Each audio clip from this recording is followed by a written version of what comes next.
नमस्कार विद्यार्थी मित्रांनो, मी सायनाथ गंदिगुडे एसजी अकॅडमी मध्ये तुमचं स्वागत आहे। विद्यार्थी मित्रांनो, आज आपण सायन्स पार्ट 1 चा आज आपण फर्स्ट चॅप्टर म्हणजे ग्रॅव्हिटेशन या चॅप्टर बद्दल आज आपण पाहणार आहोत। तर एक लक्षात घ्या, सायन्स पार्ट 1 हा एकूण 40 गुणाचा पेपर असतो आणि with option, without option, with option 60 गुणाचा आणि विदाउट ऑप्शन 40 गुणाचा। तर अशा प्रकारे आपल्याला या सायन्स पार्ट 1 या पेपर मध्ये आपल्याला एकूण 10 चॅप्टर आहेत। तर 10 चॅप्टर मधील आज पहिला चॅप्टर पाहणार आहोत। त्या चॅप्टरचं नाव आहे ग्रॅव्हिटेशन। आता ग्रॅव्हिटेशन म्हणजे काय? गुरुत्वाकर्षण। आणि हा जो चॅप्टर आहे एकूण 3 मार्काला आहे, म्हणजे ऑप्शन विदाउट ऑप्शन 3 मार्काला आहे आणि ऑप्शन सहित 5 गुणाचा आहे। म्हणजे लक्षात घ्या, आता आपल्याला ह्या पाठामधील नेमके कोणते महत्त्वाचे मुद्दे आहेत आणि या पाठामध्ये एकूण किती सब पॉइंट आहेत आज आपण हे पाहणार आहोत। तर यामध्ये नंबर 1 आहे ग्रॅव्हिटेशन।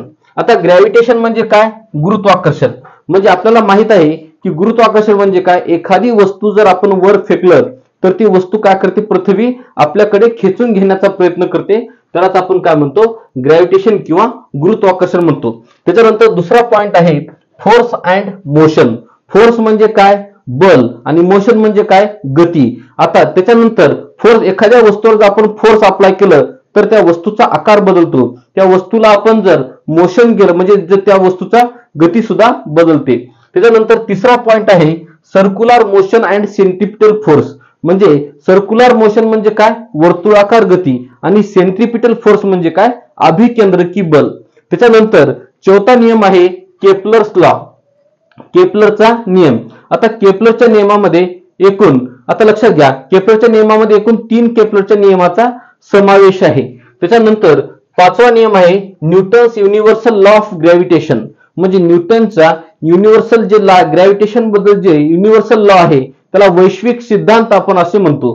त्याच्यानंतर 6वा जो पॉइंट आहे तो म्हणजे आहे युनिफॉर्म सर्क्युलर मोशन, म्हणजे एकसमान वर्तुळाकार गती। त्याच्यानंतर 7वा जो पॉइंट आहे अर्थ ग्रॅव्हिटेशनल फोर्स। अर्थ म्हणजे काय? पृथ्वी, आणि ग्रॅव्हिटेशन म्हणजे काय? गुरुत्वाकर्षण, आणि फोर्स म्हणजे काय? बल, म्हणजे पृथ्वीचे गुरुत्वाकर्षण बल याबद्दल आज आपण ते सुद्धा पॉइंट आहे। त्याच्यानंतर आता 8वा जो पॉइंट आहे अर्थ ग्रॅव्हिटेशनल ऍक्सिलरेशन। अर्थ ग्रॅव्हिटेशनल ऍक्सिलरेशन म्हणजे काय? पृथ्वी गुरुत्वाकर्षण त्वरण। त्याच्यानंतर 9वा जो पॉइंट आहे तो आहे variation in the value of G. आता लक्षात घ्या, प्रत्येक ठिकाणी, पृथ्वीच्या प्रत्येक ठिकाणी जे व्हेरिएशन आहे, व्हेरिएशन म्हणजे काय? विविधता, आणि जी म्हणजे काय? ग्रॅव्हिटेशन, म्हणजे गुरुत्वाकर्षणाची जी स्थिती आहे ते प्रत्येक ठिकाणी कशी आहे? वेगवेगळ्या प्रकारची आहे। त्याच्यानंतर आपल्याला 10वा जो सब पॉइंट आहे तो आहे मास अँड वेट। आता लक्षात घ्या, मास म्हणजे काय? वस्तुमान, आणि वेट म्हणजे काय? वजन। आता एखाद्या वस्तूचं वस्तुमान किती आणि एखाद्या वस्तूच्या वजन यामधील आपल्याला फरक सुद्धा त्यामध्ये पाहायचा आहे। त्याच्यानंतर 11वा जो सब पॉइंट आहे तो आहे ग्रॅव्हिटेशनल पोटेन्शियल एनर्जी।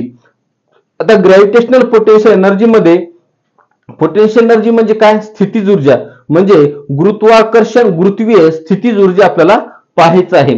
त्याच्यानंतर 12वा जो पॉइंट आहे तो आहे इस्केप व्हेलॉसिटी। तो आहे इस्केप व्हेलॉसिटी, म्हणजे गुरुत्वाकर्षण या चॅप्टर मध्ये एकूण किती सब पॉइंट आहेत? 12 सब पॉइंट आहेत। तर त्यामध्ये आज आपण फक्त ग्रॅव्हिटेशन या चॅप्टर बद्दल, ग्रॅव्हिटेशन या सब पॉइंट बद्दल आपण माहिती पाहणार आहोत। आता एक लक्षात घ्या, ग्रॅव्हिटेशन म्हणजे काय? गुरुत्वाकर्षण। आता गुरुत्वाकर्षणाची व्याख्या म्हणजे काय? साध्या आणि सोप्या भाषेत मराठीत जर सांगायचं म्हणलं, एखादी वस्तू आपण जेव्हा वर फेकतो तेव्हा ती वस्तू पृथ्वीच्या केंद्रकाकडे आकर्षित केली जाते, त्याला आपण काय म्हणतो? गुरुत्वाकर्षण म्हणतो। तर याच्यामध्ये याची व्याख्या अशी आहे, लक्षात घ्या, डिफाइन द ग्रॅव्हिटेशन। आता gravitational force is a universal force. म्हणजे ग्रॅव्हिटेशनल फोर्स जे आहे ते कोणता फोर्स आहे? युनिव्हर्सल फोर्स, म्हणजे वैश्विक बल आहे। आणि that acts between the two object, आणि ते काय होते? कोणत्याही दोन वस्तूमध्ये प्रयुक्त होते। लक्षात घ्या, त्याच्यानंतर काय म्हणले? ऑन द अर्थ, म्हणजे पृथ्वीवरील कोणत्याही दोन वस्तूमध्ये प्रयुक्त होते। Between two object in the universe, म्हणजे लक्षात घ्या, हे जे ग्रॅव्हिटेशनल फोर्स आहे हे कोणत्याही पृथ्वीवरच्या दोन वस्तूमध्येच आहे, तर त्याच्यानंतर युनिव्हर्स मधल्या सुद्धा दोन वस्तूमध्ये प्रयुक्त होते। आता ग्रॅव्हिटेशनचा जे शोध आहे, आता ग्रॅव्हिटेशनचा शोध सर आयझॅक न्यूटन, लक्षात घ्या, ग्रॅव्हिटेशनचा शोध कोण लावला? सर आयझॅक न्यूटन या शास्त्रज्ञाने ग्रॅव्हिटेशनचा शोध लावला. त्याच्यानंतर आपल्याला ग्रॅव्हिटेशन कशामुळे शोधण्यात आलं?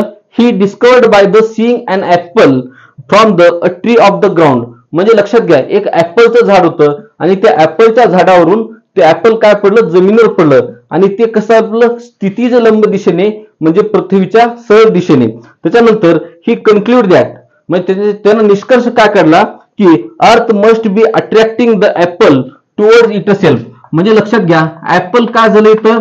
टुवर्ड्स अट्रॅक्टिंग, टुवर्ड्स अट्रॅक्ट म्हणजे काय? आकर्षित झालं. त्याच्यानंतर बघा, त्याच्यानंतर the apple falls vertically downward, आणि ते जे ऍपल आहे ते काय झालं? ऍपल काय झालं? व्हर्टिकली डाऊनवर्ड दिशेला फॉल झालं. त्याच्यानंतर the force on the apple centre of the earth, म्हणजे ते जे झाडावरून पडलेलं जे ऍपल आहे त्याचा जे फोर्स होता ते पृथ्वीच्या केंद्रा ठिकाणी होता. It also shows that gravitational force between the earth and moon. म्हणजे लक्षात घ्या, ग्रॅव्हिटेशनल फोर्स हे अर्थ आणि मून मध्ये सुद्धा, म्हणजे पृथ्वीमध्ये आणि चंद्रामध्ये सुद्धा, अशा दोन्ही सुद्धा वस्तूमध्ये होती. त्याच्यानंतर Newton's force of gravitation acting on the object at even greater much further away from the earth. म्हणजे लक्षात घ्या, ग्रॅव्हिटेशन जो फोर्स आहे तो युनिव्हर्सल फोर्स असून तो पृथ्वीवरील दोन वस्तूमध्येच नव्हे तर कोणत्याही खगोलीय वस्तूमध्ये सुद्धा, युनिव्हर्सल मध्ये सुद्धा दोन वस्तूमध्ये प्रयुक्त होतो. अशा प्रकारे आपण ग्रॅव्हिटेशन या पॉइंट बद्दल आपण माहिती पाहिलेलो होतो. त्यानंतर आता आपल्याला बघायचं आहे फोर्स अँड मोशन. तर तुम्हाला जर हा व्हिडिओ आवडला असेल तर सबस्क्राईब करा आणि शेअर करा, आणि आपण पुढच्या व्हिडिओमध्ये मात्र फोर्स आणि मोशन आणि circular motion and centripetal force याबद्दल आपण माहिती पाहणार आहोत.